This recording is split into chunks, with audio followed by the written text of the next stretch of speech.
એમનું બોરિંગ એ આ ગાંધીનગર જીએમસી છે। એમને એક ઓર્ગેનાઇઝ રીતે આખા ભ્રષ્ટાચારનું નેટવર્કિંગ કર્યું છે। 4 દિવસ પહેલાં જ આસિસ્ટન્ટ કમિશનર કક્ષાનો અધિકારી જો લાંચ લેતા પકડાયો હોય એસીબીના સરકારી અધિકારીની સાક્ષીમાં, તો એનો નાર્કો ટેસ્ટ થવો જોઈએ। કોના અવેજમાં, કયા કાર્ય માટે, કયા અધિકારીની સૂચનાથી એ આ કમિશન લીધું હતું એણે અને આ ભ્રષ્ટાચાર કર્યો હતો, અને કયો પદ અધિકારી એમાં ઇન્વોલ્વ છે, આનો નાર્કો ટેસ્ટ દ્વારા એનું પરિણામ આપવું જોઈએ।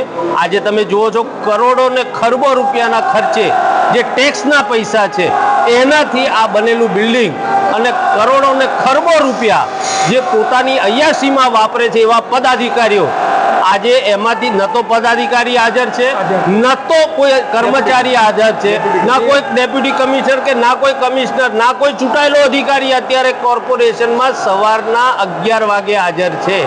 આ પરિસ્થિતિની નિર્માણ એમણે કર્યું છે। માત્ર રાત્રે પોતાની ખાનગી પાર્ટીઓ કરવી અને ત્યાં આ તોડબાજી કરવી, એના સિવાયનો કોઈ વહીવટ ગાંધીનગર મહાનગરપાલિકામાં થતો નથી। એનો આ નમૂનો છે। આપ કેબિનોમાં જાઓ, અમારે પત્ર રિસીવ કરાવવો હોય તો બી ધક્કા ખાવા પડે છે। એક સાદો માણસની તો શું પરિસ્થિતિ થાય એનું ચિત્ર આપ જ જાતે બધે વિડીયો કરી અને આ જનતાને બતાવો કે આ એમનો વહીવટ છે।